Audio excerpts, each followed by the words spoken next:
Fala pessoal, eu sou Fernando Oliveira. Eu sou Felipe Barcelos. E hoje com mais um episódio, hoje com um convidado ilustre aqui no nosso Ortopcast Kids. Hoje recebendo o Dr. Francesco Câmara Blumetti. Um grande prazer tê-lo aqui, Dr. Francesco. Muito obrigado aí pelo convite, é um prazer estar aqui também. A gente já falou tanto do Francesco, né, nas apresentações de paralisia cerebral, no podcast anterior também. Então agora aqui, ó, ilustre presença, agradeço demais pelo aceitar o convite e vamos conversar sobre mielomeningocele, que é um dos principais temas aí que o Dr. Francesco vai poder nos engrandecer. Vamos lá. Vamos lá, acho que esse é um tema bastante comum, né, que assim, nas provas a gente tem algumas coisas que são muito batidas já, mas é um tema que houve muitas atualizações, assim, do ponto de vista terapêutico até nos últimos anos. E o Dr. Francesco, como sempre, à frente dos novos estudos e das atualizações aí mais à frente do que existe mais de novo no mundo. Ele vai falar pra gente hoje da experiência dele em tratar esses pacientes. Ele tem uma experiência bastante grande nisso. E eu queria perguntar, Francesco, como é que é o seu volume aí de mielomeningocele no consultório? Então, eu acabo tendo bastante paciente com mielomeningocele no consultório. Primeiro, assim, quando eu trabalhava na ACD, acabou que eu entrei lá em 2012 e fiz a clínica de mielo na ACD até ter saído ano passado. Então, nesse tempo todo, foi a clínica que eu mais atendi lá, foi mielo mesmo. E no consultório, até porque, enfim, por uma sorte minha, talvez assim, eu acabei conhecendo a doutora Denise Lapa, que fez essa técnica de cirurgia intraútero, que a gente vai comentar um pouquinho depois. E eu acabo acompanhando muitos dos pacientes do grupo deles, né? E com isso eu tenho até um volume razoável de mielo no consultório, considerando que não é uma doença tão comum assim. Toda semana eu atendo pelo menos uns 3 ou 4 pacientes com mielo no consultório. Legal. Eu acho que, já que você falou da ACD, que você trabalhava na ACD, começa contando pra gente um pouco do seu currículo aí, que fala que você teve fora um tempo, como é que foi, né? Você passou um tempo na Austrália, um tempo no Canadá, voltou pra ACD, onde foi a sua casa aqui por algum tempo, né? E hoje você está no Einstein, basicamente, né? No laboratório de marcha. Conta pra gente o seu currículo aí. Não, é isso, né? Eu sou formado na Escola Paulista, né? Na Unifesp, e acabei fazendo residência lá, depois fiz o R4 de ortopedia pediátrica lá também. E acabei sentindo uma necessidade aí de aprender um pouco mais. Fui para fora, tive também a sorte aí de conseguir um fellowship fora com bolsa e tudo mais, então consegui me manter fora 2 anos. Fiquei 1 ano na Austrália e 1 ano no Canadá. Na Austrália acabei fazendo um fellowship mais de doenças neuromusculares, né? Paralisia cerebral e mielo também tinha na ocasião. E ortopedia pediátrica, como um todo, a gente acabava vendo também. E no Canadá eu fiz mais um fellowship mais de ortopedia pediátrica geral, né? Então via também um pouco de neuro, mas era geral, tinha bastante coluna, inclusive, lá, esportiva em criança, né? Que as crianças faziam muito esporte lá, hóquei, enfim, acabavam se machucando bastante, a gente via muito isso.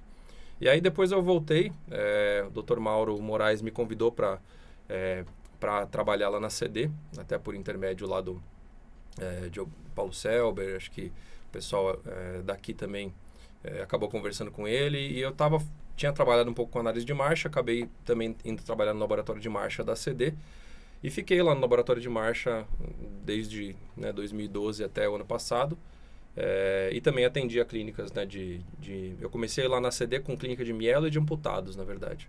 Aí, com o passar do tempo, eu parei de atender amputados, continuei atendendo mielo e comecei a atender PC, né, que era mais voltado ali, ligado à análise de marcha, e fiquei assim até o final, né. E agora no Einstein, né, como vocês falaram, tô lá, eu acabo fazendo praticamente só ortopedia pediátrica, e a gente também tem uma participação lá no laboratório de marcha do Einstein, e já faz uns anos aí que a gente toca a parte de laudar esses exames, tudo, né. Tem um volume que tem crescido nos últimos anos também, né. A análise de marcha tem sido usada cada vez mais, como vocês sabem, aí para diversas patologias neurológicas e não neurológicas na criança e no adulto, né? Então, acaba sendo uma coisa que a gente gosta bastante.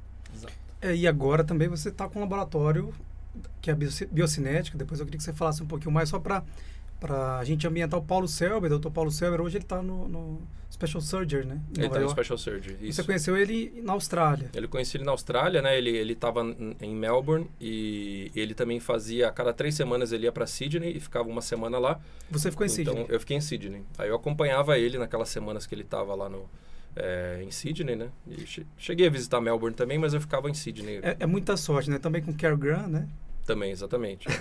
Nada de sorte, né? Acho que a gente, até no podcast anterior, estava conversando sobre isso. A importância de se arriscar, de acreditar nas próprias capacidades, habilidades, porque hoje o podcast é voltado para o residente que vai fazer a prova do TEOT e é um momento muito angustiante, né? Com Até certeza. contei aqui o caso de que foi o Francesco que me ligou, convidando para vir participar do R4 no Einstein, mas assim, essas sortes elas vêm para quem se arrisca, para quem acredita, então acho que a gente precisa, e para vocês essa mensagem eu acho que é muito importante, assim, acreditar mesmo em vocês e ir atrás que as coisas acontecem, assim. Com certeza. E agora, conta um pouquinho da biocinética, do laboratório que vocês estão começando aqui em São Paulo. A Biocinética, na verdade, é uma empresa que é do Rio de Janeiro, né? O Dr. Leonardo Metzavati e o Gustavo Leporassi, né? Que são os dois que estão por trás ali da Biocinética no Rio. E eles acabam...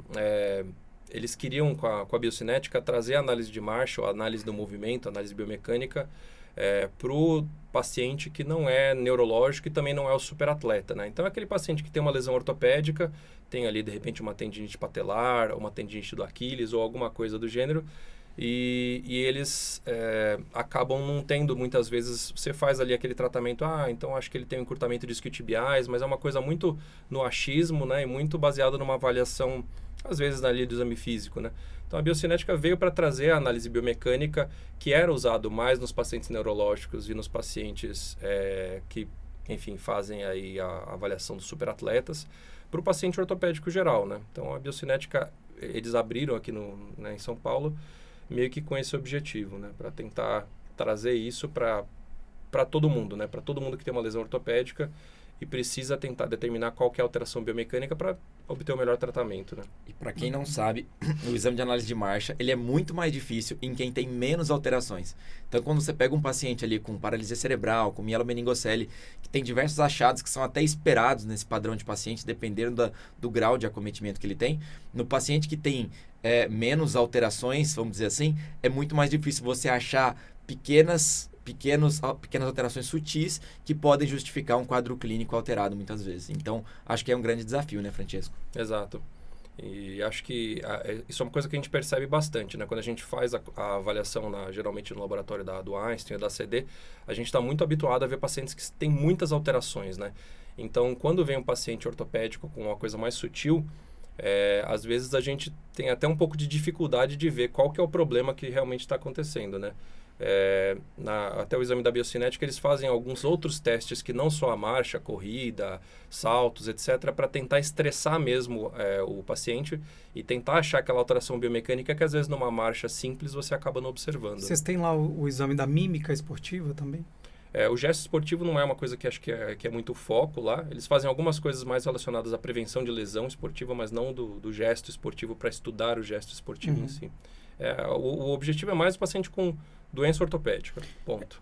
O Fernando falou uma coisa que é real, até acho que pela literatura que embasa e pelo histórico também da análise de marcha, né? Acho que a análise de marcha, ela nasce para estudar os amputados, né, nos Estados Unidos, se eu não me engano, posso estar errado, você me corrige, e a literatura é muito mais voltada para as doenças neuromusculares, né? Assim, o foco maior é a paralisia cerebral e a mielo também, né? Acho que, mas a paralisia cerebral é o que tem mais literatura. Sim, com certeza.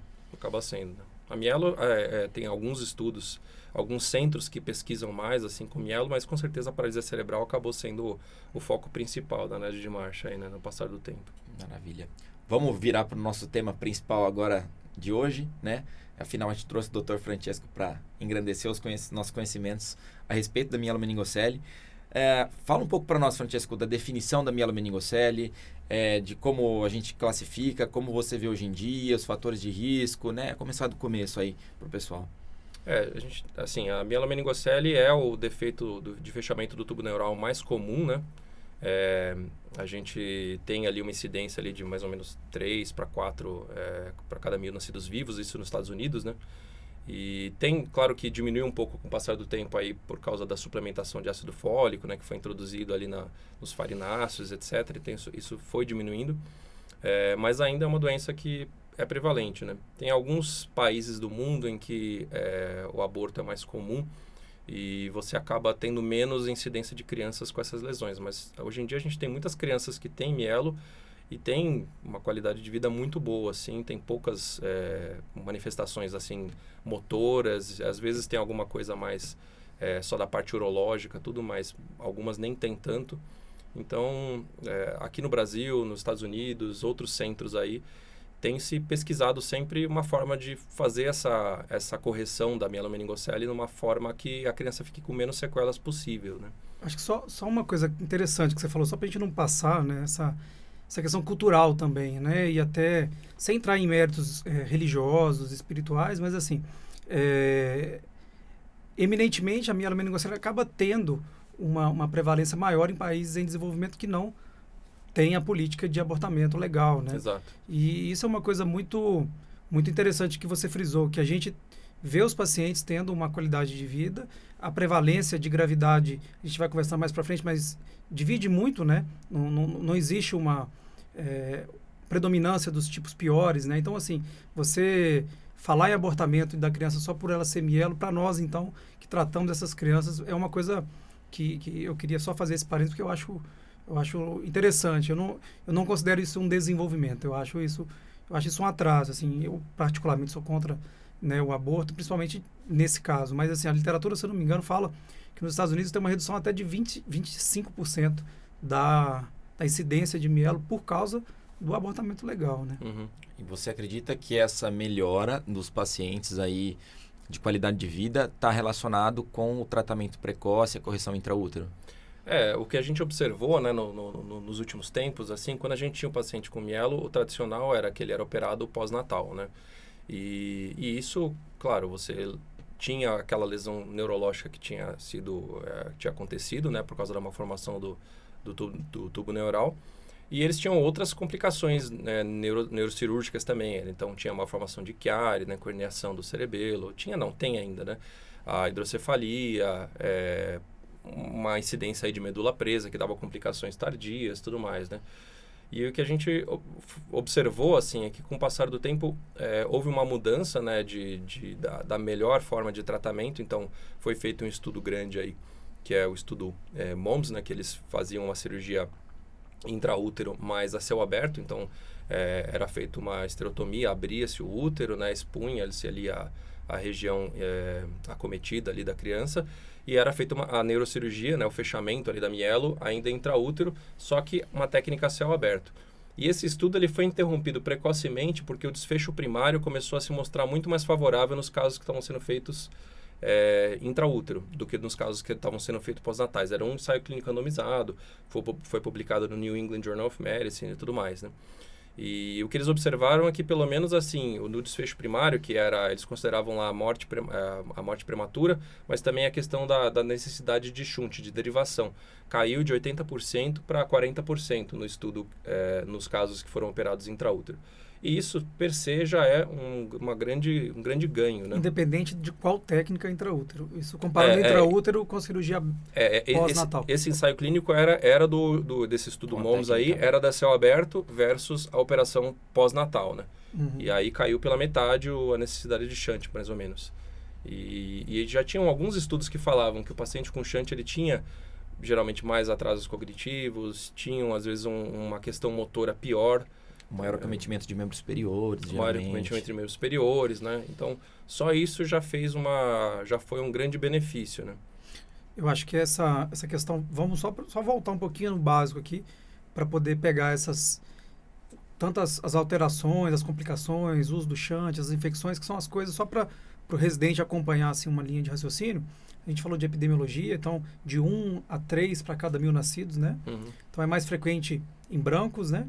E anglo-saxões, tem umas coisas que são chaves para a prova do TEOT. Lembrando que a suplementação com ácido fólico, ela não zera a mielomeningocele, mas diminui em cerca de 70% a incidência da mielo. Lembrar a dose, né? A dose diária, acho que porventura pode cair na prova também, são 400 microgramas diário, ideal começar antes da gestação. Começar 3 meses antes, né, da concepção, idealmente, né? E aí também lembrar também das drogas, que são os antagonistas de folato, né, Francesco? Os cuidados até para quem é ginecologista ou para quem está pensando em engravidar, porque o nosso objetivo é que as famílias também assistam, né? E, então, se você está pensando em engravidar ou está grávida e você, por acaso, toma fenitoína, fenobarbital, ácido valproico, algumas outras medicações, né, como trimetopim, metotrexato. Então, essas são drogas antagonistas do folato e precisam estar atento. Então, vamos lá, me ajudem aí a só organizar. A gente falou de epidemiologia, Exato. prevenção. E aí a gente tem que lembrar que, assim, a falha primária é o fechamento das membranas aí do tubo neural, né? Em quando que é, qual fase, Frantinho? Só para a gente... Só para a gente ir lembrando, assim, a fase da neurulação, né, por volta da 4ª semana, tudo isso são coisas que podem cair em questões, né? Exato. E aí, outras causas, assim, da mielo, consegue citar algumas? Fora a questão do folato, da baixa de folato? Tem algumas doenças maternas também podem estar implicadas, né? Então, diabetes materno aumenta um pouquinho a incidência. Tabagismo, Tabagismo também. Acho que quando tem um filho já, né, a chance aumenta. Sim, aumenta para o próximo e para o subsequente, né? História familiar é uma coisa que é importante. Existem algumas mutações relacionadas, uma trissomia do cromossomo 13, alguma relação genética também, né, para esse cometimento. Legal. E assim, uma coisa que para gente que está habituado é fácil, então só para a gente organizar, assim, mas conta um pouquinho, agora voltando no que você estava falando, que eu te interrompi, desculpa. Imagina. Mas só para as pessoas entenderem a complexidade que é a criança com mielomeningocele, não só a criança, né, mas o adulto. E aí você falava do shunt. Então, assim, a gente, como ortopedista pediátrico, acaba sendo o líder, né, do tratamento, mas não é um tratamento exclusivo nosso. Na paralisia cerebral, a gente até, vamos dizer, mais dono do paciente, né? Agora aqui, não. Aqui a gente precisa e quais são as especialidades, assim, como é que funciona isso, assim, essa equipe multidisciplinar. Quais os outros acometimentos, né, do paciente? É muito importante que a gente tenha realmente um acompanhamento multidisciplinar nesses casos, assim, multiprofissional, na verdade, né? Mas, assim, em termos de disciplinas médicas, né, o que a gente vai ter? Esse é um paciente que ele vai ter, basicamente, da parte motora, vai ter, então, uma paraplegia flácida, né? E aí de graus variados ali, né? Dependendo do nível que você tem. Desde um paciente torácico que não tem, como a gente vai falar, não tem movimentação nenhuma dos membros inferiores, até um paciente que tem praticamente todos os músculos presentes nos membros inferiores, né? Mas além disso, assim, tudo que dá inervação sacral ali, então controle esfincteriano, tanto vesical quanto do intestino, vai ter alteração. Então o urologista muitas vezes não, é sempre necessário. O gastro muitas vezes também precisa, né, para ver a questão intestinal. Além disso, obviamente, o neurocirurgião, né? Porque é uma doença eminentemente neurocirúrgica para começo de conversa. Então, ele vai ter aquelas complicações que eu falei, a injeção do cerebelo pelo forame magno, uma formação de Chiari, ele pode ter hidrocefalia, que pode ou não precisar de derivação, e a medula presa, que pode acontecer com o passar do tempo. Então, o neuro, o uro e o ortopedista geralmente são os pilares ali, e aí vai ter os outros também que vão muitas vezes ser necessários. O gastro, ter um pediatra que está habituado com esse tipo de tratamento, né? Fisioterapeuta, né? Aí, isso. E aí as outras áreas, assim, que não são médicas, mas, assim, o fisioterapeuta, o TO, para ver tanto a questão de cadeira de rodas também, o terapeuta ocupacional é importante. E são todas essas áreas que você precisa envolver. Um fisiatra, muitas vezes, que ajuda também na coordenação da reabilitação, quando o ortopedista não faz essa parte. Então, um paciente que tem uma bexiga neurogênica, né, precisa do urologista, a maioria das vezes de cateterismo vesical intermitente. Então, a gente está falando de um paciente que ele é colonizado, né? E essa questão da dificuldade, do trânsito intestinal. Então, às vezes precisa fazer até remoção manual das fezes. Então, a gente está falando de um paciente que tem translocação bacteriana, que tem bacteremias recorrentes, né? Então, tanto pela questão intestinal quanto urinária. E aí você pensa, Fernando, um paciente que está usando o shunt, né?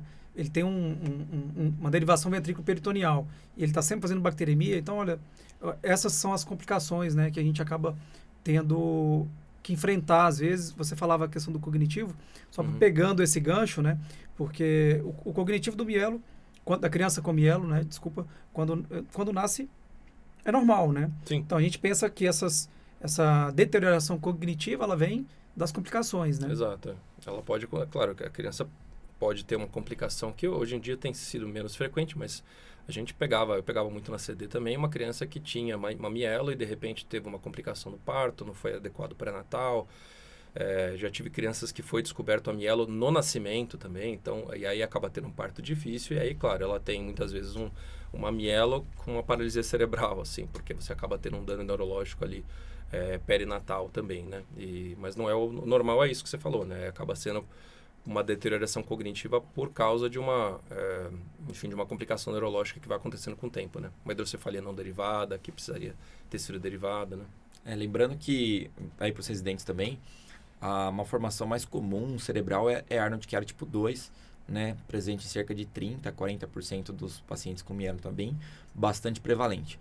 Então, lembrar que isso é uma questão de prova super batida. E o que, né? que é o Chiari tipo 2? E é importante ser medular para eles. Isso é o Francesco falou, né? Essa herniação aí pelo forame magno, né? Então, Sim.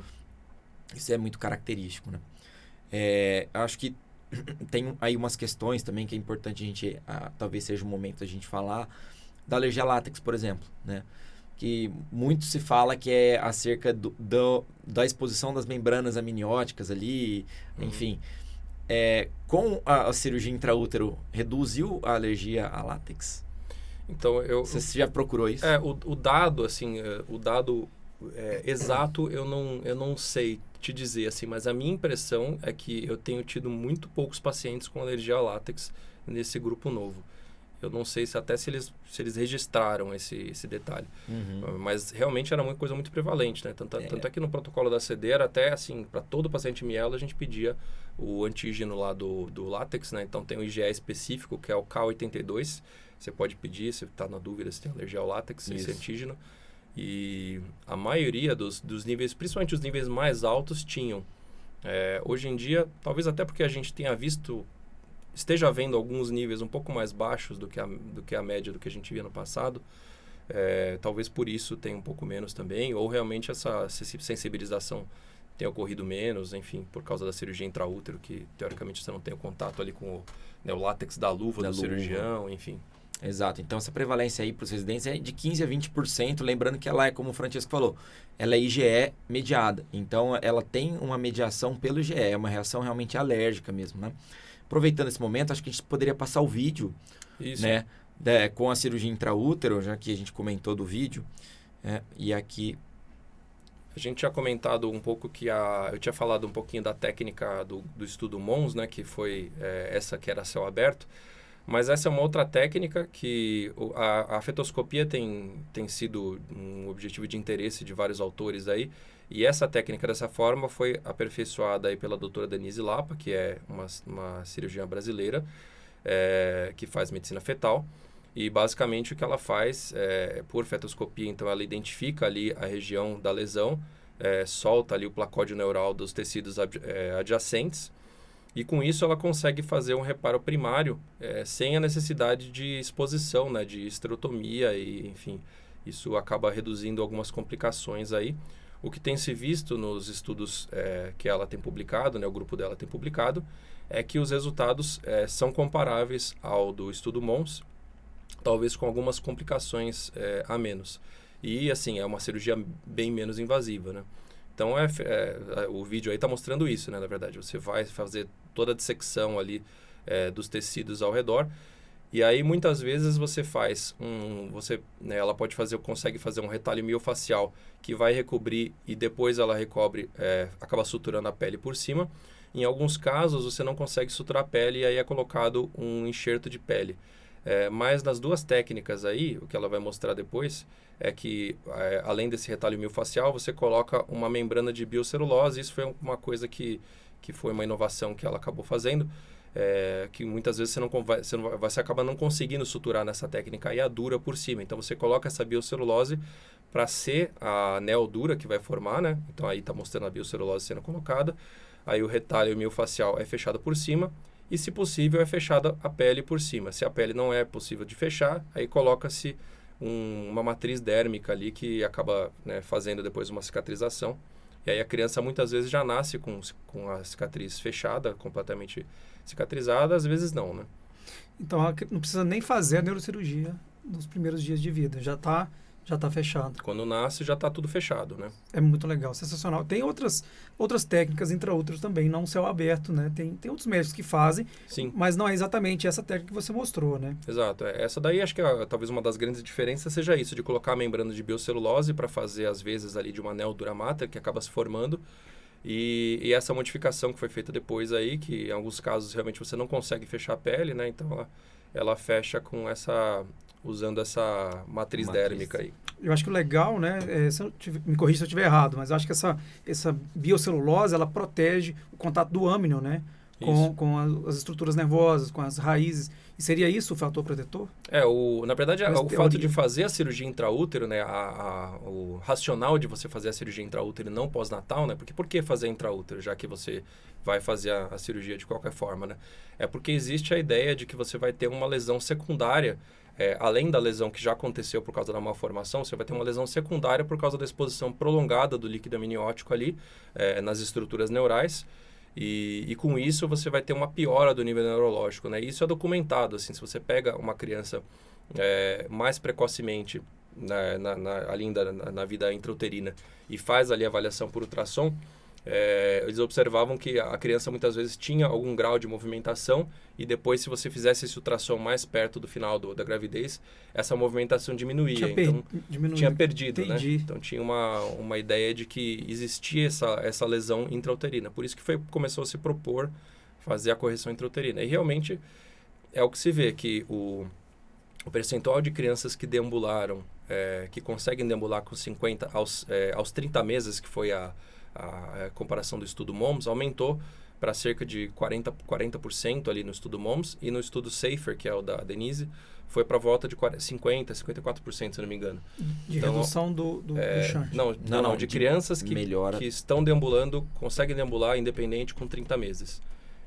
Que era menos, né? Era menor o número, agora eu não me lembro quanto no estudo MOMS mesmo, mas no grupo que foi operado tanto a céu aberto, que era uns 40%, quanto na técnica SAFER, que é uns 54%, tem maior chance de deambular aos 30 meses de forma independente. Muito bom. Ela publicou recente, né, acho que foi aceito já, que essa técnica, pelo menos, tem a mesma segurança das demais. Né? E agora, fora o que está publicado, assim, eu já participei junto com você de alguns dos mutirões de mielo que ela faz lá no hospital, né? E aí as crianças vão para serem avaliadas e todos esses dados estão sendo coletados e muitas coisas vão ou não ser comprovadas, né? Sim. Mas assim, a gente espera, a gente tem um otimismo aí. Mas assim, o que você tem notado de diferença, assim? Você acha que tem alguma coisa que já dá para perceber? Acho que fora uma coisa que o Francesco comentou na aula que me chamou muito a atenção é a questão da assimetria. Né? Que você falou dessa... Uma apresentação atípica que os pacientes têm. Muitas vezes a gente via um padrão mais simétrico e que você via uma perda de força, vamos dizer, gradual com os níveis, assim. Atualmente, o Francesco disse isso, que isso é mais assimétrico, né? Como é que é isso, Francesco? Como é que você costuma ver? Tem alguns pacientes que eu tenho observado mais assimetria em alguns pacientes, não são todos. Eu acho que até os pacientes mais velhos, que são os do começo, parece que tinham um pouco mais isso, mas é uma impressão meio anedótica minha, assim. Mas eles têm alguma coisa que eu acho que eles realmente mantêm, é que no passado era muito comum, assim, você ter o nível da lesão ali, então você tem uma lesão meio que L4, os músculos que estão para baixo não funcionam nenhuns, né? Não funciona, às vezes é grau 1, grau 2 só de força. E às vezes a gente tem observado nesses casos operados intraútero que tem muitas vezes vários níveis em que ele continua tendo algum grau de função ou algum grau de motricidade, né? Então, por exemplo, se o paciente tem uma lesão ali que ele é um lombar baixo, eu esperaria que ele teria ali o quadríceps e os isquiotibiais grau 4 ou 5, e para baixo talvez não tivesse nada, ou tivesse só grau 1 ou 2. Mas às vezes a gente acaba vendo o paciente que aí tem tibial anterior grau 4, aí tem um tríceps grau 3, aí tem um glúteo também que é grau 3 ou 2, então o nível fica até um pouco difícil. É mais difícil a gente categorizar como a gente categoriza, né, de lombar alto, lombar baixo, etc. Nesses pacientes, em alguns casos, porque eles se comportam um pouquinho diferente, né? Eu até falo que em alguns casos, eu examinando assim, me lembra muito um paciente com lipomielo, que também tem um padrão desse tipo, assim, né? Lipomielocele é um outro tipo de lesão em que a medula não aparece, não fica exposta, né? Geralmente tem um lipoma ali, pode ter um lipoma, enfim, intracanal, e aí acaba dando um acometimento mais parecido, às vezes, com alguns desses pacientes, do que na mielo operada pós-natal fazia, né? Você já viu aquele filme Amor é Cego, do Adam Sandler? Ah, sei. Ele aborda essas alterações de uma forma que eu acho até sensível, assim. No final do filme tem um cara que tem uma lipomielocele, só que ele balança, não é articulada. Mas no filme do Adam no final do filme, e é aquilo ali, né? Fica como se fosse um apêndice mesmo, né? Com conteúdo de gordura, né? Aproveita então, Francisco, os outros defeitos do fechamento do tubo neural, que a gente acabou não indo direto para mielo. Mielo é o mais frequente, é o mais grave, 85% é mielo, mas quando a gente fala de defeito de fechamento de tubo neural, a gente tem outros, né? Sim, tem a raquisquise, né, que vai estar tudo aberto, né, não vai ter uma membrana recobrindo, né, como a mielo geralmente tem. E alguns desses pacientes, na verdade, que a gente fala como mielo, né, que foram operados pela técnica Safer, mas alguns são raquisquise mesmo, né, tá totalmente aberto. E a gente tem também a espinha bífida oculta, que já é uma coisa um pouco menos comum. Mas um achado é uma coisa um pouco mais comum, mas é muitas vezes um achado de exame. Um achado incidental, né? E até aquele motivo que o aluno não sabe por que tem que examinar a sacral do bebê, né? Exato. E é isso, né? A procura dos sinais, né? Quais são os sinais ali que a gente busca na sacral? Desculpa te interromper, mas só para só para construir o raciocínio, assim, meio que... Se observar, às vezes, uma pilificação anormal, né, que pode sugerir realmente um defeito de fechamento de tubo neural, algum abaulamento local, que poderia sugerir, eventualmente, uma lipomielo. Um hemangioma. Um dimple sacral, às vezes, pode estar associado também com alguma coisa desse tipo. O dimple sacral é uma chamada de covinha, né, uma fosseta sacral. Você vê ali realmente que tem um furinho e hoje em dia dá para você fazer um ultrassom para ver se tem alguma comunicação com o pêndulo pertuito com o canal medular. Inclusive dá para fazer um ultrassom de coluna, o pessoal lá do hospital faz bastante, um ultrassom de coluna lombar em bebês, assim, que você consegue ver se tem falha de fechamento no ultrassom. Não precisa fazer porque o raio-x vai ser difícil de ver, né? Não vai estar ossificado muitas vezes. Mas a ressonância você não vai conseguir fazer no bebê sem anestesiar. Então, dá para fazer ultrassom e é muito bom para ver. Você consegue ver a medula direitinho, assim, é bem, bem legal. Aí tem então, os defeitos de fechamento. Vamos lá, só para fechar o raciocínio, né? Então, tem a espinha bífida oculta, e aí tem os nomes que são autodescritivos, né? Então, tem a mielocele, que é só a medula. A meningocele. Meningocele. A meningocele. A lipo, né? Faltou só da gente falar da genesia sacral, né? Sim. Que estaria ali também. A genesia sacral ela acaba se comportando um pouco, né? Como isso, porque ela geralmente é um paciente que ele vai ter um déficit motor nos membros inferiores, mas ele costuma ter articulações artrogripóticas, assim, é um pouco diferente o padrão. Você vai ver, parece muito uma criança com artrogripose. Mas ele tem uma incontinência urinária que normalmente você não vê num artrogripótico, né? Assim, bexiga neurogênica pode ter, não só incontinência, mas a bexiga neurogênica, né? Boa. Muito bom. Acho que a gente pode passar, talvez, né? Agora acho que é o momento adequado aqui para a gente falar sobre os níveis da mielo, né?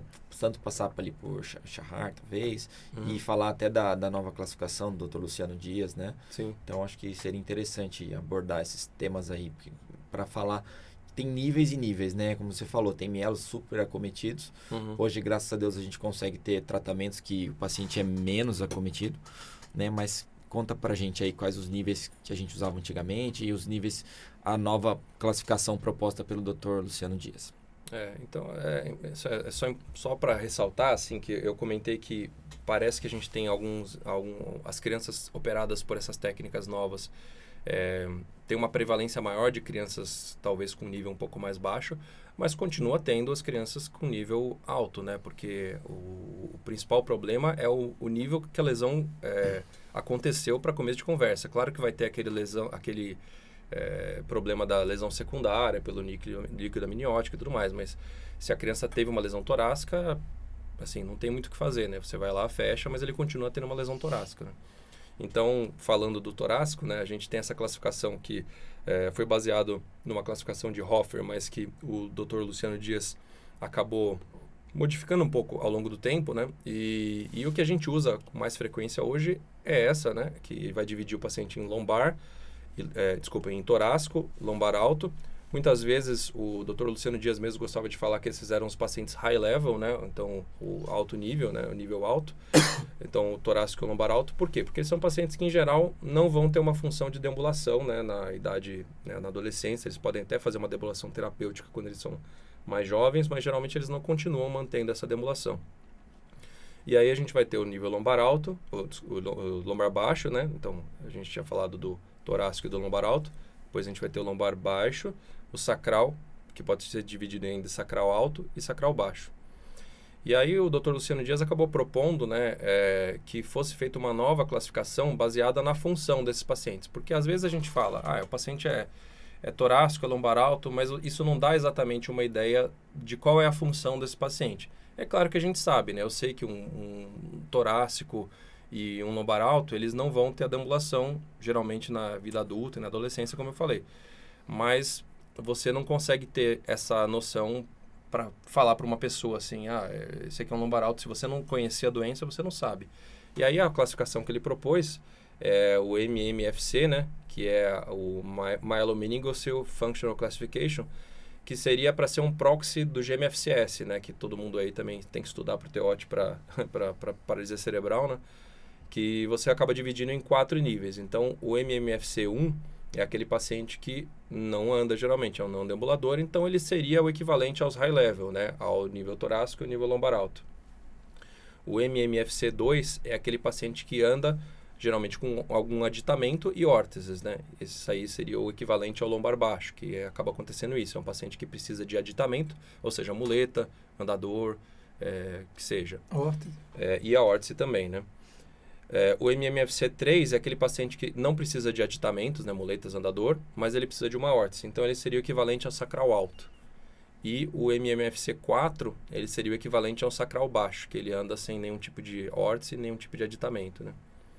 E esses níveis todos, assim, né, a gente tem os grupos musculares que são mais comuns e são mais acometidos em cada um deles, né? Então, se a gente começar usando... Isso cai em prova, não. Isso cai em prova, despenca. né? Não cai em despenca. E essa questão de basear na classificação de Hoffer, o que mais cai é a classificação de Hoffer. Exato. O que o Fernando comentou nessa Tia-Hat, que antes eram mais anatômicas, né? O Dr. Luciano Dias já tinha tentado colocar essa relação, né, numa publicação, acho que de 2008 ou 2009, né? E agora ele vem trazendo isso. Até o nosso colega Luiz Renato Agris estava fazendo estágio com ele lá e participou desse último trabalho, né? Que foi inclusive publicado. O nome dele tá nesse lá, trabalho. Parabéns, né? Pro De Angela aí.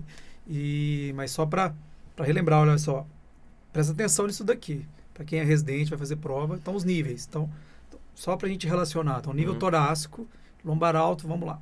E aí, só acrescentar uma informação importante. O doutor Luciano, ele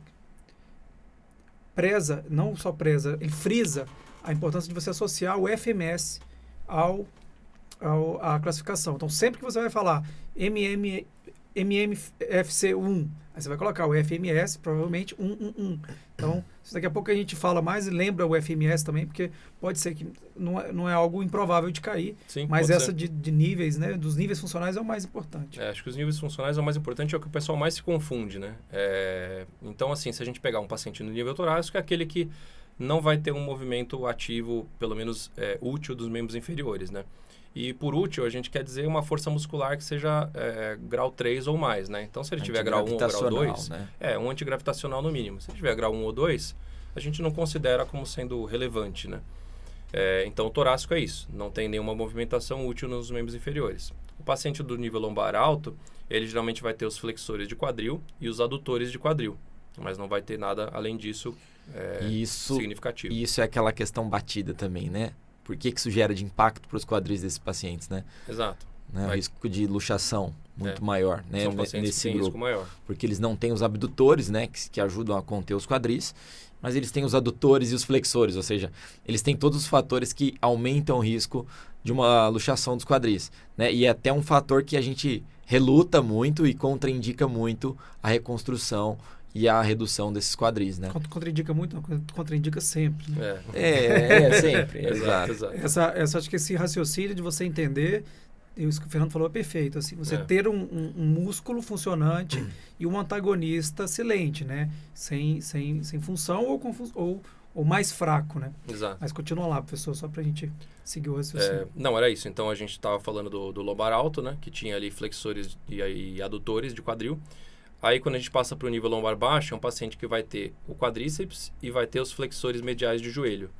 E aí, eu gosto sempre de frisar essa questão dos isquiotibiais, né? Porque, às vezes, dá a impressão que os isquiotibiais não são tão importantes nesse caso aqui. Mas a gente tem que lembrar que ele é um paciente que ele não vai ter glúteo máximo, ele não tem extensor de quadril.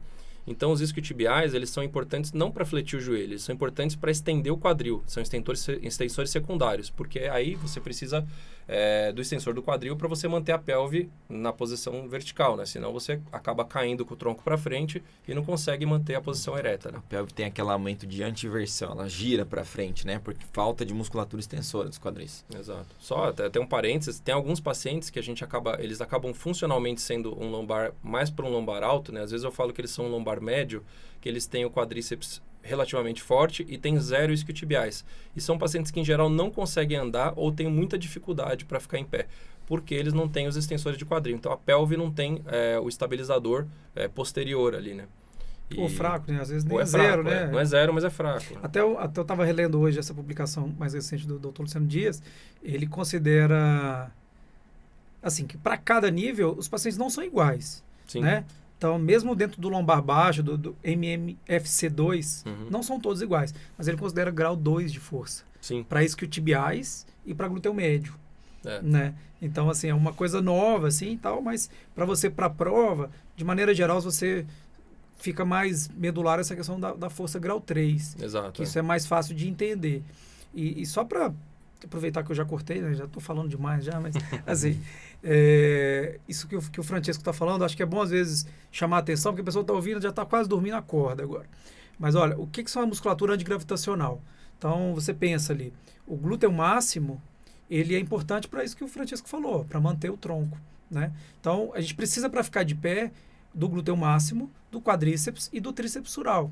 Mas o tríceps sural facilmente a gente substitui por uma órtese fixa. Agora, quem mantém de pé na ausência do glúteo máximo é o isquiotibial medial, que é isso que é o grande... Então, o nível funcional é o grande prognóstico de marcha, né? Acho que essa do lombar baixo ou MMFC2, eu agarro para falar o M, dá vontade de falar 3M, né? Então, isso é a grande diferença, né? Então, assim, a gente começa a ter um prognóstico de marcha funcional, domiciliar ou comunitário, a partir da presença da flexão do joelho. Mas não é pela flexão do joelho, né? Exato, é pela extensão do quadril. E Exato. é uma coisa bem interessante isso, porque esse é o paciente, assim, quando a gente vai ver os níveis altos, né? Eles, 95% das vezes, como eu falei, ou mais, param de andar na adolescência, porque geralmente mesmo porque a marcha anteriormente é uma marcha terapêutica, a gente vai mostrar ali o tipo de órtese que a gente usa. Agora o lombar baixo não, que é o MMFC2, né? Ele é um paciente que tende a ficar como deambulador, muitas vezes até comunitário, assim, na idade, né, adolescência, idade adulta, às vezes só para longas distâncias, às vezes acabam usando mais cadeira de rodas, né? E aí, continuando nessa questão das forças, né? A grande diferença do lombar baixo para o sacral é que o sacral começa a ter força de glúteos, né? E com a força de glúteos, eles começam a não ter uma marcha que tende a oscilar lateralmente, né? Porque aquele padrão do glúteo médio é insuficiente. De Trendelenburg, você vai ter um Trendelenburg que seria ou a queda da hemipelve contralateral ao membro de apoio, ou então você vai ter a oscilação do tronco na direção do membro de apoio para diminuir a braço de alavanca do glúteo. Então, o sacral para de precisar fazer essa oscilação lateral e aí, por isso, ele para de precisar usar um aditamento, né? Uma muleta, esse tipo de coisa. E a diferença do sacral alto para o sacral baixo é que o sacral alto ele não tem força de tríceps apreciável, né? Ou tem, mas é insuficiente muitas vezes. E o sacral baixo vai começar a ter força de tríceps. E o tríceps é isso que o Felipe falou, né?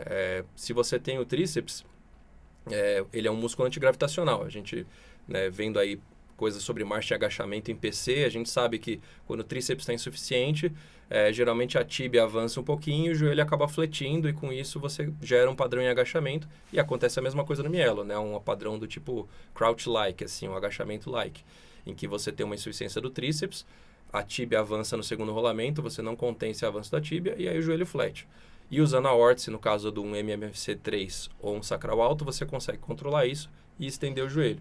E no nível 4 ali, né, o MMFC 4 ou então sacral baixo, a gente não precisa de órtese nem nada. Por quê? Porque ele tem o tríceps. Então ele vai ter o tríceps, vai ter o quadríceps, vai ter o glúteo máximo, que são os antigravitacionais da vida aí. Muito bom, acho que é uma hora boa para mostrar uns vídeos, né? Eu meio que me distraí aqui, porque é uma sacanagem me colocar de frente com o Francesco. Ele é lindo, olhando os olhos dele. É lindo, né? E eu comecei Antes de você puxar saco, eu vou puxar. Eu fiquei hipnotizado. Aí ele misturou com esse vocabulário rebuscado. É difícil. Tem 4 anos que eu puxo o saco do Francesco, a pessoa quer me substituir. Passa na frente, né? Mas só para você, para o residente que vai fazer a prova, às vezes pula esse tema, né? Entre desespero, nunca viu, não é habitual do serviço dele. Foca nisso que o Francesco falou. Esquece um pouco esse MMFC, isso serve mais para os colegas residentes, aliás, para os colegas que tratam mielo e para as mães e tudo mais que porventura tenham um pouco mais de aprofundação. Interesse, né? Agora, para você, residente, fica com isso, o nível de Hofer. O Francesco deu mais uma questão aqui. Qual é a deformidade principal do joelho? Né? Isso é uma questão batida, que é o flexo do joelho. Exato. E lembrar, isso acho que é legal falar, você falou da musculatura estabilizadora e tudo. Os músculos que geram estabilidade para a marcha. Antigravitacionais, né? E acho que isso é interessante para os residentes saberem, assim, que quando a gente começa a ver a marcha, a maioria da atividade muscular ela é excêntrica, né? Ela é estabilizadora.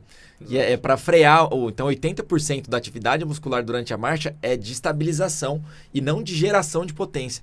Então, assim, aquela contração concêntrica da musculatura, ação concêntrica da musculatura, é só 20% da marcha. O resto é tudo movimento passivo e estabilizador. Então, aí que você começa a entender, porque você pensa, tem o quadríceps, então ele tem extensão do joelho, mas você tem que ir um pouco mais a fundo, que o buraco é um pouco mais embaixo às vezes. Aproveita e convida o Francesco para fazer quem sabe a gente traz o Dr. Mauro também, o Dr. Amância. Vamos fazer um de marcha. Sobre marcha, seria espetacular. Aproveita e dá a questão aí do que o sólio faz na marcha, uma questão também boa para o Teote.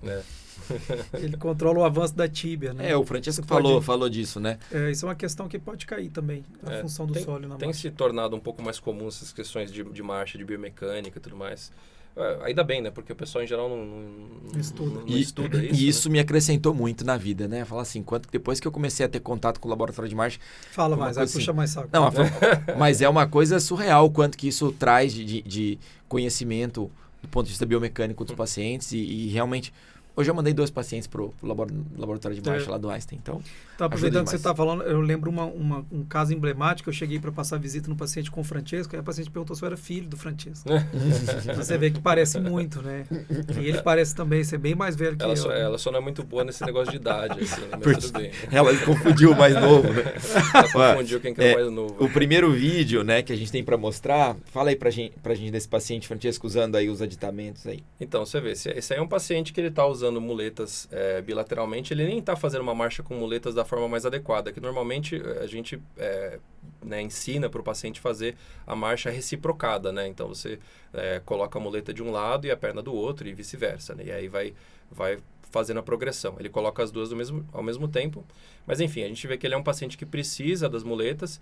Ele não está usando o órtice aí, mas a gente não está vendo uma vista no plano sagital, mas ele tem uma flexão do joelho aumentada. Então, esse é um paciente que certamente é um nível lombar baixo. Ele vai ser, então, naquela classificação MMFC2, né? A gente está falando um pouco disso, mas é isso que o Felipe falou. Eu acho que não vai cair tão logo essa classificação para vocês, mas o GMFCS também foi de uma hora para outra que perguntaram, né? Só que o GMFCS já tem anos, né? Isso aí é desde a década de 90, 2007 né? ou 97? Essa foi a última, acho que foi 97, foi a primeira. 97, se não me engano, isso.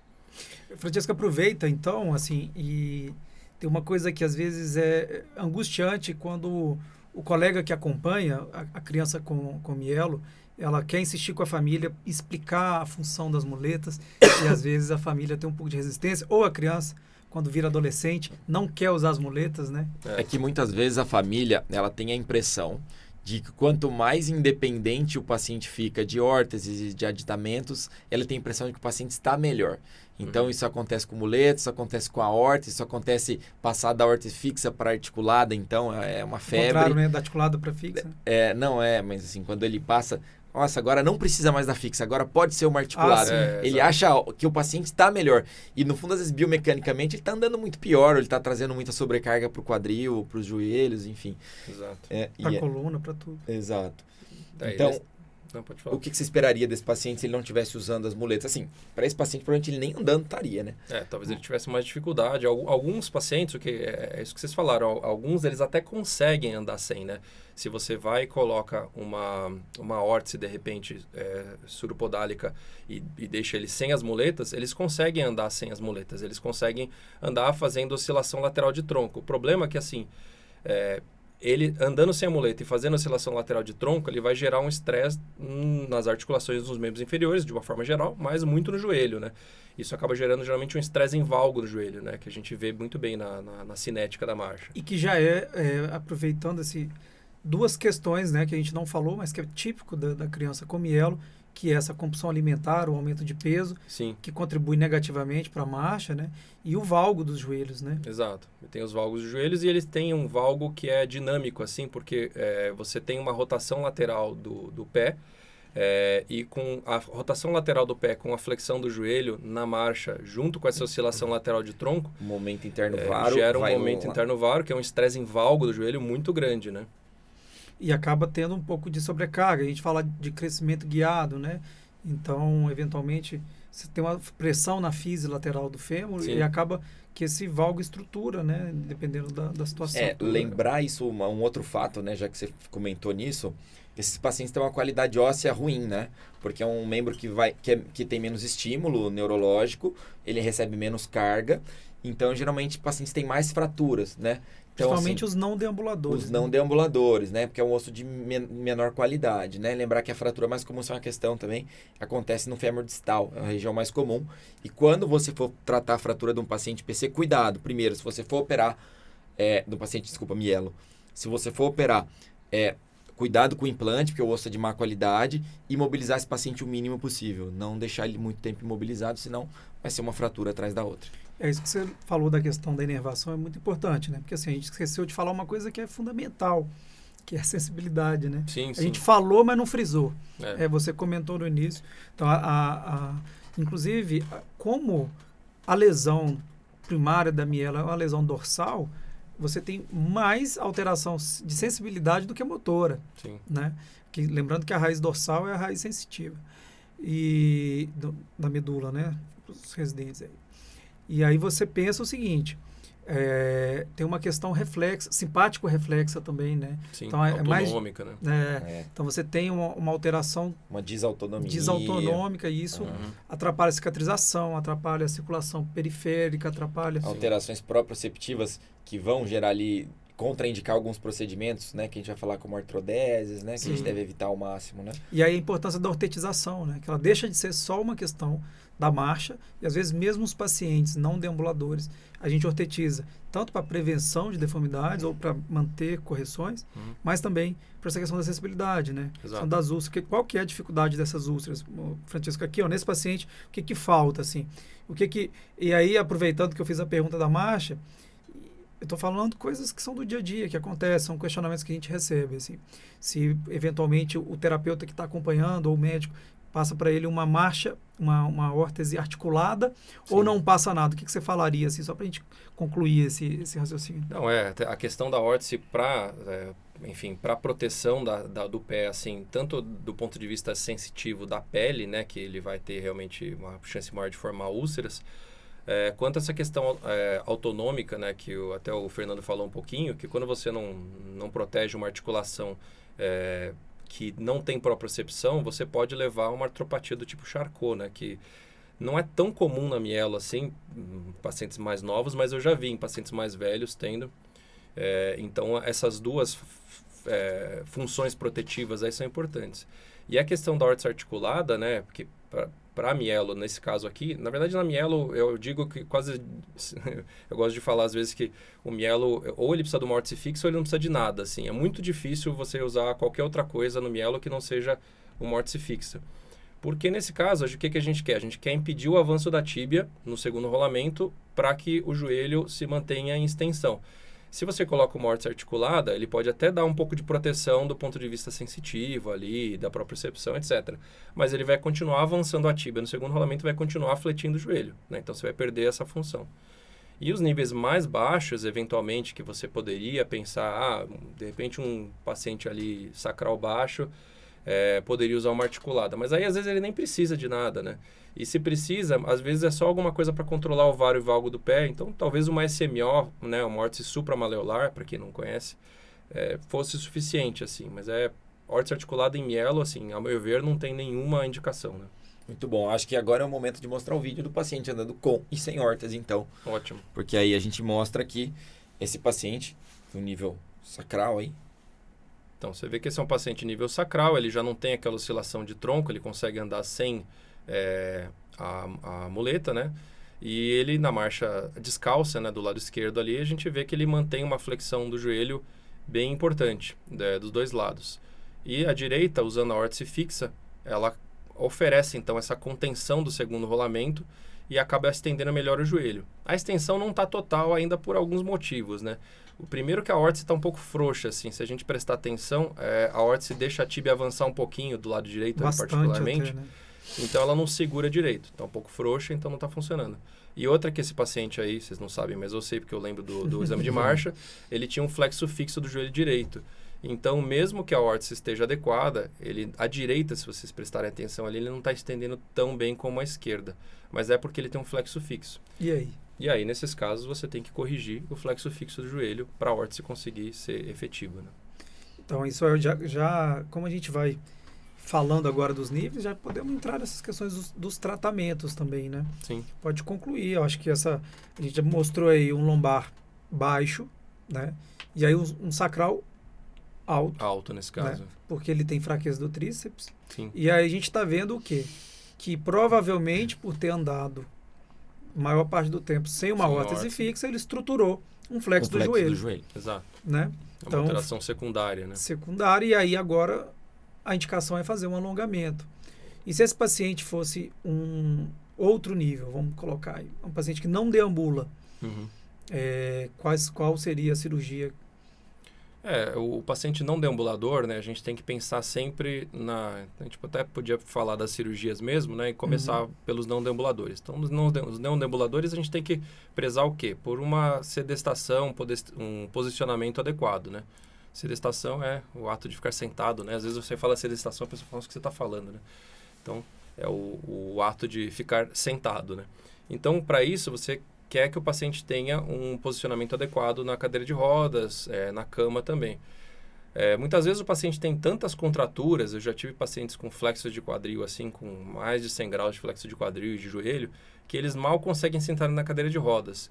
Então, esses pacientes, eles se beneficiam, mesmo eles sendo não deambuladores, de liberações de contraturas, às vezes, para você permitir ali um posicionamento melhor. Você faz uma tenotomia mesmo. E aí você faz uma tenotomia, né? Na mielo, em geral, o músculo, a gente fala assim que o músculo que não está funcionante na mielo, ele tende a encurtar e não adianta você querer ficar brigando contra a fibrose e a natureza ali que vai crescendo o osso e aquela fibrose não cresce, né?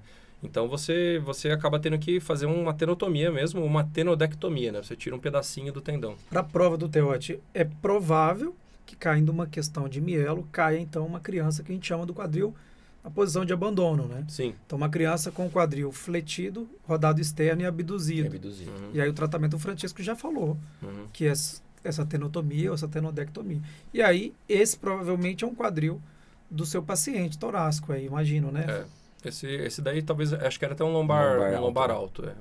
Mas enfim, poderia ter sido um torácico também. Os dois geralmente luxam meio precocemente, assim. O lombar baixo pode luxar, mas ele acaba luxando um pouco mais. O lombar alto luxa até mais do que o torácico, né? O lombar alto luxa mais porque ele é um quadril que tem aquele predomínio, né? As forças deformantes, né? Uhum. Mas o lombar alto acaba luxando porque é um quadril paralítico, né? Que a gente fala. E aí, o que você faz nesse quadril aí?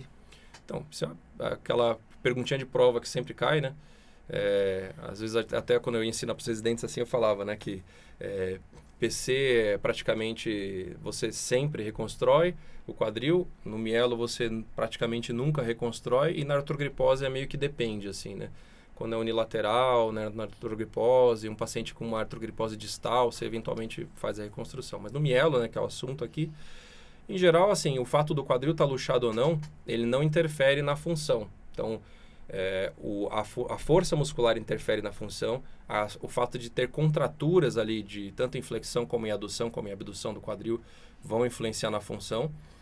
Mas o fato do quadril estar luxado ou não, não. Então, e tem a questão da insensibilidade, né? Então, isso não causam dor. Lembrando, exatamente. isso não é doloroso. Então, isso, para os residentes, isso faz muito sentido. Assim, por que a gente não reconstrói? Não é só porque a gente vai ter trabalho, não. Primeiro, porque o paciente não se beneficia em termos de função. Segundo, que ele não tem dor quando tem o quadril luxado. Terceiro, que ele vai reluxar esse quadril, porque ele não tem as forças contensoras do quadril. Então, é por isso que a gente não reconstrói o quadril na mielo, via de regra. Lembra que a gente está falando de uma paralisia flácida, mas a contratura aí não é uma contratura da espasticidade. Espástica. Mas pode ter, sim, uma contratura em adução. Sim. Uma dificuldade de abrir, né? E de Higiene, precisar tudo. fazer higiene. E ainda assim a cirurgia não é a redução. Né? Então isso tem que estar medular para o residente. E assim, a gente precisa lembrar também do nível torácico, praticamente de T12 para cima, 100% de escoliose, né? Escoliose e a cifose congênita, né, também, que é mais comum nessas crianças de nível alto, né? Geralmente torácico, né? Tem a cifose congênita, que, enfim, dá um trabalhão. E o pé torto. Lembrando que isso é cifose lombar, tá, pessoal? Não estamos falando da hipercifose torácica, estamos falando de uma cifotização da lombar. Isso atrapalha muito o posicionamento do paciente na cadeira, aumenta muito o risco de ter escara, então dá um baita trabalho mesmo. A gente está sempre de olho nisso, né? Em prevenção de deformidades que vão causar eventualmente úlceras, né? Pressão. Então, vamos lá, escoliose, pé torto. Aqui na mielo. Eu acho que tema que é importante, pode cair. A gente podia até, assim, já que você estava falando por níveis, assim, né? A gente estava falando do quadril, né? Quadril, que acontece geralmente é isso, ou são contraturas em flexão, o mais comum é flexão e abdução, no torácico, por exemplo, que tem aquela atitude de abandono, e aí você vai fazer as liberações músculo-tendíneas. Mas alguns pacientes que deambulam também têm alteração rotacional do quadril, eles têm um quadril rodado externo. Não é tão comum, mas pode acontecer. E aí seria o caso de fazer uma osteotomia derrotativa, por exemplo, né? Já mais velho, né? Já mais velho. Mais novo, eventualmente, algumas órteses, né? Órteses, né, para posicionamento. Então, um paciente que às vezes fica com o membro ali caído em flexão, abdução, rotação externa, e não é uma coisa que ainda está tão estruturada, você pode usar uma faixa adutora, no quadril para manter ele sentadinho. Existem alguns slings que na criança que está andando com rotação externa ou interna, que você pode usar, funciona mais ou menos, mas principalmente numa criança pequena, né, de 3 anos, assim, funciona relativamente bem. Twister cable. Twister cable também. Twister cable, ele é um cinto que aí você trambolho, tem... vamos ser honestos. É um trambolho. Mas é melhor do que a cirurgia. É que aqui no Brasil é muito difícil de usar, né? É que tem idades que você nem pode operar ainda o paciente, porque você é muito pequeno, às vezes. Mas o que me incomoda é que a alternativa ao Twister cable é o H-CAFO. Então, é um trambolho igual, maior. O Twister cable, só para mencionar, assim, você tem um cinto pélvico e você tem um cabo que faz é como se fosse uma mola que tem um movimento torsional preso numa afo no pé. E ele faz um momento ali no pé tendendo, se você quer corrigir a rotação interna, tende a rodar externo, e aí o contrário também é verdadeiro, né? Se está rodado externo, ele tende a rodar para dentro. A opção seria, para uma criança que tem um nível mais alto, que tem muita alteração rotacional, seria você usar uma H-CAFO, então uma Hip Knee Ankle Foot Orthosis, que dependendo do grau de força da criança, ela pode ser uma H-CAFO completa mesmo, com o joelho travado. Ou articulado. Ou até uma articulada, uma RGO, né? Ou dependendo se for uma criança que é uma lombar baixa, assim, e está só com problemas rotacionais, às vezes a gente usava uma haste lateral, que chama, que é só o cinto, uma haste rígida na lateral, que aí não é o twister cable, é uma haste rígida na lateral, sem joelheira nem nada, com preso na afo. E aí, isso também é uma opção, assim. Mas o mais comum, né, para um paciente que é nível mais alto, que você está querendo fazer andar, é aquela RGO, que acho que até tem um vídeo aí, né? É um tutor longo que pode ou não ter a RGO. A RGO é esses cabinhos que tem aí na parte de trás da órtese, eles fazem com que, ao mesmo tempo que você faz essa flexão de um lado, o outro lado é levado para a extensão e vice-versa, né? Então, ele acaba fazendo um movimento reciprocado dos membros inferiores. O vídeo acho que não... Não, o vídeo não se interessou aí, não mas... gostou mas da gente. aproveita e mostra, olha só. Mas ele tem esse é um ali, ó, HCAFO, né? o HCAFO, que é o Francesco falou. Eu não tenho inglês tão bonito assim, então não vou nem repetir. Mas vocês já entenderam. E aí isso vai descendo, né? Então ali, esse paciente precisa do HCAFO, né? E aí se é um paciente que tem a capacidade, tem o isquiotibial, eventualmente você pode precisar do knee ankle foot orthosis, né? Então pode ser só um CAFO. É mais incomum a gente usar o CAFO só. Pode ser, mas geralmente acaba sendo... O que a gente usa de órteses, né? Se a gente for pensar um nível alto, né? Um nível torácico ou lombar alto, ele vai precisar de um HCAFO. E geralmente um lombar baixo, ele já consegue ficar em pé só com uma AFO. A exceção vai ser realmente aquele paciente que eu falei, que às vezes tem ali uns isquiotibiais um pouco fracos e tem um quadríceps que é forte, e aí tem um pouquinho de descontrole rotacional do joelho, eventualmente uma CAFO nesse caso. Mas assim, não é a regra. A regra, assim, para vocês pensarem para a prova, é lombar alto e torácico, vai usar HCAFO, os high level, né? E aí um lombar baixo ou um sacral alto vão usar a AFO, e o sacral baixo não vai usar nada. Sim. E é legal, assim, a gente acabou comentando, mas não aprofundou. O FMS, que é o Functional Mobility Scale, ele coloca em 5 metros, 50 metros e 500 metros um número para identificar a capacidade motora da criança, funcional. Então, o 6 é o melhor, o 1 é o pior, que seria o cadeirante, o 1. O 6 é aquela criança que anda em superfícies irregulares sem precisar de aditamento. O 3 seria mais ou menos o aditamento. Então, só para a gente entender, assim, facilitar. Então, a criança, o nível... A gente estava falando, o torácico lombar alto não anda. Aí agora o Francisco falou, não, mas ela anda com HCAFO. Não. Volta um pouquinho. É o terapêutico, seguinte, né? É terapêutico. Quando a gente fala em marcha terapêutica, deambulação terapêutica, é o mesmo que uma marcha domiciliar. Então, são sinônimos. Aquele paciente que só anda em casa, só anda nas terapias, com barras laterais. Então, o paciente que não vai ter uma marcha comunitária, tá? Então, para nós, isso já não é... A gente já não considera um paciente deambulador, de uma maneira geral. Funcional, né? Sim. Não é um deambulador funcional. E aí né? que o FMS vem nos trazer isso. Então, até é muito legal, a gente só fiz esse parênteses porque eu acho que é legal, porque a gente falou e não explicou. Então, o FMS, para essas crianças, o próprio Luciano Dias, ele comenta, assim, até os 11 anos, mais ou menos, eles vão ser lá um FMS com muito boa vontade, 2, 2, 1, né? Uhum. Mas depois de 13 anos, mais ou menos, a maioria abandona isso daí e vai ficar como cadeirante. Então, ele não é que ele perdeu função, é porque realmente ele perde o interesse, fica mais pesado, fica mais velho. Então, geralmente é isso. Em crianças mais novas, eles têm uma função melhor, continua o mesmo nível, né, funcional, mas com FMS piora, tem um declínio, assim, vamos dizer. E aí, quando é um lombar baixo, a gente falava, então seria um FMS o quê?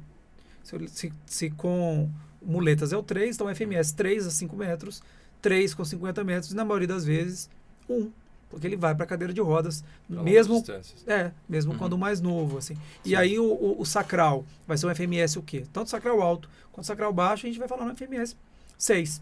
Sim. Porque não interessa eventualmente, né? Se for 5-5-5, pode ser. Pode ser, mas na maioria das vezes 6, né? Mesmo com a órtese, né? Sim. Porque aí o FMS não interessa se está usando ou não está usando a órtese. Então, um sacral alto vai ser um FMS 666 com órtese, e o sacral baixo um FMS 666 sem nada. Sim. Ou 555, porque também a gente sabe que no mesmo nível pode ter essas nuances, essas variações. Exatamente. Então, continuando ainda só os níveis e as cirurgias, o que falta a gente comentar? Então, assim, a gente estava falando dos quadris, né? Então, o quadril é mais isso, as liberações de partes moles ali, eventualmente osteotomias derrotativas, não é tão comum, mas acontece. Aí, se a gente vai ver no joelho, até o Felipe já falou, né? Qual que é a deformidade mais comum nos joelhos? É o flexo de joelhos. Uma outra situação é o joelho que nasce em hiperextensão, né? Principalmente aquele paciente que tem um pouco de quadríceps e quase nada de isquiotibiais, ele pode nascer com o joelho em hiperextensão ou até luxado em hiperextensão. É o agripino, né? Que às vezes é o paciente que nasceu naquela posição pélvica agripina, né? Com o joelho em hiperextensão, e aí você teria que fazer o tratamento. Tá? Um joelho flexo, dependendo do grau, aí você pode escalonar os tipos de tratamento, né? Diferente do PC, ele não vai ter uma espacidade. Então, Se você tiver uma contratura menor, que às vezes pode ser até manejada só com uma ortetização ali, uma tala extensora, tudo, mas conforme a criança vai ficando maior e a contratura vai piorando um pouquinho, aí você tem que pensar em outras possibilidades. Aí geralmente essas possibilidades elas podem se resumir a ou uma liberação posterior do joelho, que a gente até acaba falando uma liberação radical posterior, porque você acaba fazendo uma capsulotomia posterior. Se o paciente é nível alto, você pode até fazer um release de todos os isquiotibiais também, para tentar ganhar essa extensão. E por que fazer se o paciente não vai andar? Porque às vezes, como eu falei, você pega um paciente com 90 graus de flexo de joelho que mal consegue sentar na cadeira. E nesse paciente você acaba fazendo esse tipo de tratamento. Então, as liberações, o crescimento guiado, né, uma episodese anterior do fêmur distal, para você estender o joelho, ou uma osteotomia extensora. São basicamente essas 3 possibilidades para o flexo de joelho. No caso do joelho em hiperextensão, numa criança pequena, em geral, você consegue tratar com gessos seriados. Criança pequena, eu digo um bebezinho, né? Então, RN, você viu que o joelho está em hiperextensão. Troca de gessos seriados, você consegue, em geral, fletir o joelho até chegar numa posição adequada, ali pelo menos 90 graus de flexão. E muitas vezes a gente mantém com suspensório de Pavlik, não para o quadril, mas para os joelhos, para manter os joelhos fletidos após, né? Para você consolidar, digamos aí, essa correção. Aproveitar e fazer um pinga-fogo aí. E aí, usa Pavlik para mielo ou não? O quadril luxado na miela a gente acaba não reduzindo e não colocando Pavlik, porque quando está luxado e a gente vê que o paciente é nível alto, porque vai luxar de novo. E o Pavlik em geral, ele é uma órtese dinâmica, ele precisa de movimentação para funcionar, né, para o quadril acabar voltando para o lugar. Então, de uma forma geral, a gente não utiliza. A exceção seria, e também a exceção para a reconstrução do quadril, seria aquele paciente que claramente é um nível sacral, tem às vezes força de tríceps, um bebezinho que tem força de tríceps e por acaso tem um quadril que é displásico. Então a gente quase que encara isso como se fosse uma DDQ. Uma DDQ comum, né? Comum que nasceu Exato. com a mielo, né? Então a mesma coisa também um paciente que está mais velho, tem um quadril um pouco displásico, você vai examinar e ele tem força de glúteo pelo menos grau 3. Esse é o paciente que em geral vale a pena você reconstruir o quadril, né? Exato.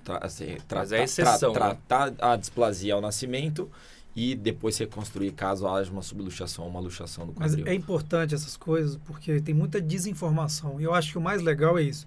Até o desafio da gente ter coragem de dar a cara a tapa e entrar na internet para falar coisas tão sérias, de não deixar informações pela metade. Soltas, né?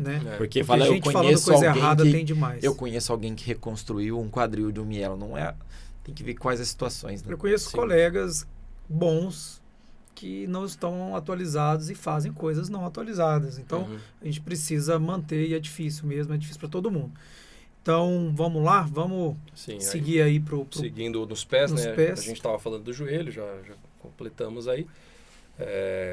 Só ressaltar que na falha ali, né, do tratamento com os gessos seriados para hiperextensão do joelho, a gente faz uma quadríceps plastia em geral e aí você consegue fletir o joelho.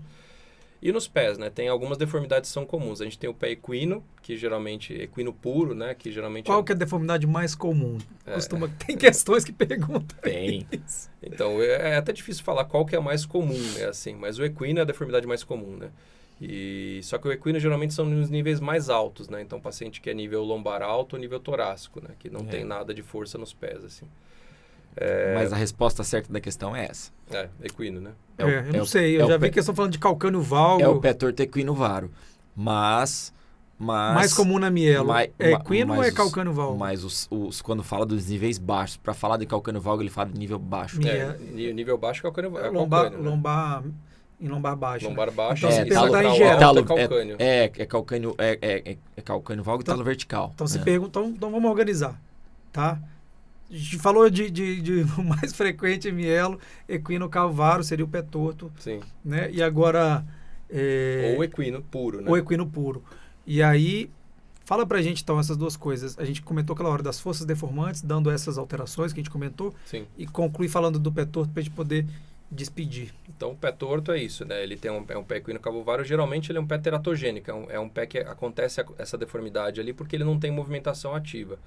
O equino também acontece por essa forma, é uma atitude, até uma posição de abandono, né? O pé fica para baixo, o tríceps é, em geral, maior, o músculo maior, mesmo que esteja degenerado do que o tibial anterior, ele acaba ficando em equino. E isso é mais comum nos níveis mais altos. Agora, se você tem um paciente que é nível lombar baixo e sacral alto, que eventualmente vai ter um tibial anterior ativo, e aí não tem um tríceps, ele tende a evoluir para uma deformidade em calcâneo, né? E com isso, você acaba tendo ali o tibial anterior mais forte do que o tibial... E o que você faz com esse tibial anterior? Essa é uma boa discussão, mas assim... O cara trouxe você aqui para ficar te botando em fogueira. Uma boa discussão, mas assim, o tratamento mais clássico, assim, que é o que o Dr. Luciano Dias, inclusive, defende, é uma tenotomia do tibial anterior, porque ele só está lá para agir como fator deformante, ele não tem uma função. Assim, né? Ele fica assim, ele pisa no calcanhar, aí o paciente faz úlcera no calcanhar, aí vira osteomielite, e vira amputação, e é uma história que a gente já... Mas aí a mãe fala para você, doutor, ele tem movimentação, você vai tirar a única movimentação, o pé fica balante. Exato. Então o objetivo vai falar para a prova, é isso. Para a mãe também balante. Entender, né? Por que a gente faz? E aí é legal, porque assim, no mielo, até para o residente pensar, muitas vezes a solução mais simples é a melhor. Sim. Né? Então você quer ir lá, reconstruir, transferir isso, aquilo. Às vezes você ir lá e, como a gente fala, dá um pau no tendão lá, faz a tenotomia, libera a musculatura, faz tenodectomia e deixa, né? E ortetiza, melhorar a função. E aí tem as cirurgias ósseas, né? Nas crianças maiores, para todas essas deformidades e para cada nível, né? Exato. Então o objetivo pode ser de ortetização, pode ser o objetivo para quem não tem marcha, só posicionamento na cadeira, né? Tem pés plano-valgos extremamente desabados, que você coloca na órtese e faz úlcera de pressão no maléolo. Então, várias cirurgias ósseas também. E aí o residente que vai para a prova, vai ter que saber. E assim, ela acaba sendo um pouco mais fácil que entra junto de outras osteotomias. A gente vai usar Kutzojans, vai usar artrodeses, dependendo da deformidade. A artrodese eu acho que fica muito reservada, né? Principalmente se for para fazer nesses pés, dá preferência para níveis sacrais, artrodese talonavicular principalmente. Né? Ou eventualmente a metatarso-falângica, porque às vezes os pacientes têm, no hálux. Enfim, tem um hálux valgo, né? Mas a artrodese, de uma forma geral, na miela, a gente não faz. Evita muito, assim, né? Se for fazer uma artrodese muito localizada, porque senão você dá áreas de pressão e aí acaba dando úlceras e aí você não consegue material. tratar mais. Uma outra coisa que a gente não falou é que esses pacientes costumam ter uma torção tibial lateral. Sim. Né? E então isso aumenta o estresse nos joelhos também. Então muitas vezes você, associado ao valgo, ter essa rotação lateral das tíbias, isso aumenta muito aquele momento interno varo nos joelhos, forçando mais os joelhos em valgo. Então você fazer essa correção através de osteotomias também é uma coisa que a gente faz com alguma frequência. Eu acho que a imagem ali, então o residente vai fazer a prova, vai ter mielo na prova oral, e aí tem ali um gessinho. Comenta pra gente, então, do Ponsete, se tem uma indicação ou não.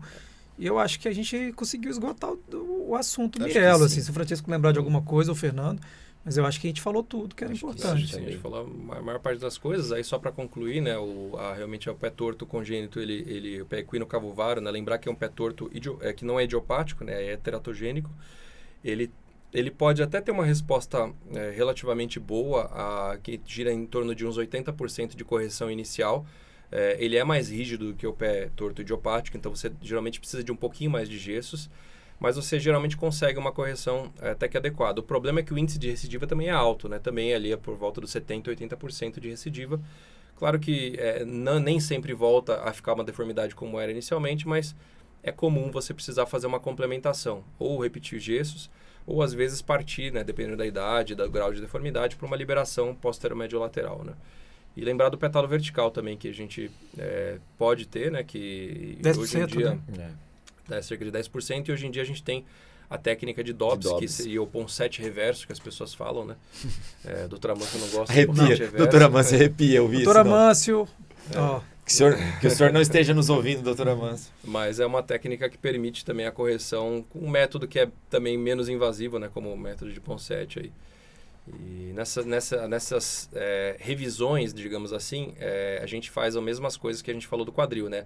Não basta você fazer uma tenotomia, muitas vezes você tem que fazer uma tenodectomia, tirar um pedacinho do tendão para ele não refazer, ele não fibrosar e grudar de volta. Lembrar que esse paciente não tem sensibilidade, mais uma vez. Então, para todos os procedimentos, você tem que lembrar disso. Porque o problema não é só motor, o problema é de sensibilidade, risco maior de úlceras, é um pé mais rígido. Então, por isso que você tem que ir mais na manha E talvez até por isso você precise de ainda mais trocas de gesso pelo fato do pé ser mais rígido e você poder forçar um pouco menos, né? Só uma coisa aqui, ó. Eu já ia deixar a gente terminar, mas esquecemos de um tema que despenca também, medula presa. Ou medula ancorada. Então, assim, tem mais coisas que a gente poderia falar. Seringomielite, não falamos. Enfim, mas lembrando que medula presa ou medula ancorada, então, radiograficamente, na ressonância. Praticamente todos vão ter. Praticamente todo mundo. E clinicamente, percentual. E aí, essa era a pergunta, né? 30%. 30%. Né? E quais são os sinais de medula presa? Essa era a pergunta que eu falava para todo residente. Por que você tem que examinar o paciente? Exato. Parte neurológica em toda a consulta. Sim. Né? Então, porque quais é são uma os sinais, paralisia Fernando? flácida, né? Isso. E de repente ela se torna espástica. Né? Dor lombar. Examinar sempre, né? Escoliose progressiva. Escoliose progressiva. Espasticidade. Né? Liberação piramidal, alteração do esfincteriano, piora do vesical.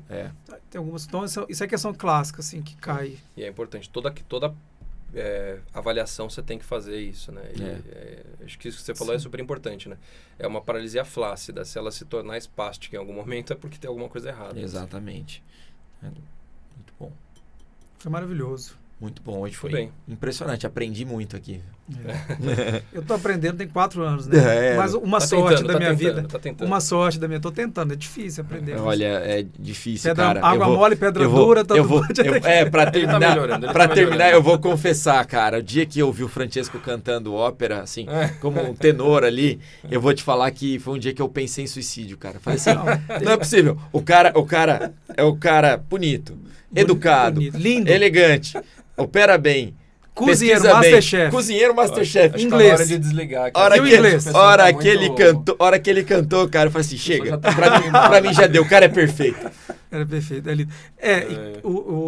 Não sei se pode falar, né, nesse horário comercial também, mas o cara calça 46. 45. Mas ele tem o pé plano. Ele tem o pé plano. Dá uma desabada. Muito bom. Então pessoal, vamos lá, então. É isso aí, os agradecimentos finais. Felipe, faça suas considerações finais. Você já falou, já puxou o saco, não tem jeito, perdeu a graça.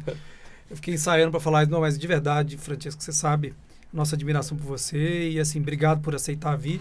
A gente sabe esse desafio que nós estamos vivendo, eu acho que um momento geracional, transicional aí, e não tem como ficar fora da internet. As coisas, elas estão acontecendo no mundo virtual e eu acho que trazer informação de qualidade, principalmente dentro desse ambiente de criatividade que é o Ortop Review. Queria te agradecer demais por ter a coragem de aceitar o desafio de vir. Muito obrigado. Obrigado vocês aí de novo pelo convite, assim, foi muito legal. Sempre legal falar de um tema que a gente gosta, né? E mielo, eu sei que é um bicho de 7 cabeças para a maioria das pessoas aí quando pensa na prova, mas assim, eu sempre falo que esses temas muito, não difíceis assim para mim, obviamente talvez não seja uma coisa difícil de falar, mas para a maioria dos residentes vai ser difícil assim de falar. E é um tema que, se você fizer um esqueletinho na sua cabeça assim, de uma linha de raciocínio que não precisa ser muito complexa, assim, a maioria das pessoas que você vai estar na prova oral lá não vai fazer a menor ideia do que você está falando. Então, se você falar bonitinho sobre o tema, assim, com segurança, né, olhando para frente, assim, né, sem titubear muito, o cara vai achar que você está falando certo, assim. Então, é um bom tema para você saber. Dicas de Miguel com a pessoa mais científica que eu conheço. Não é? Jamais achei que eu vi isso dessas... Agora, assessor... Tenta falar certo, né? Assessor de investimento. Exatamente. São atividades paralelas, né? Muito bom. Eu queria também deixar as considerações finais, agradecer muito a participação do Francesco, foi muito proveitoso, a gente conseguiu esgotar um tema, assim, bastante vasto, acho que conseguimos deixar bem em caixinhas mesmo, organizado o raciocínio.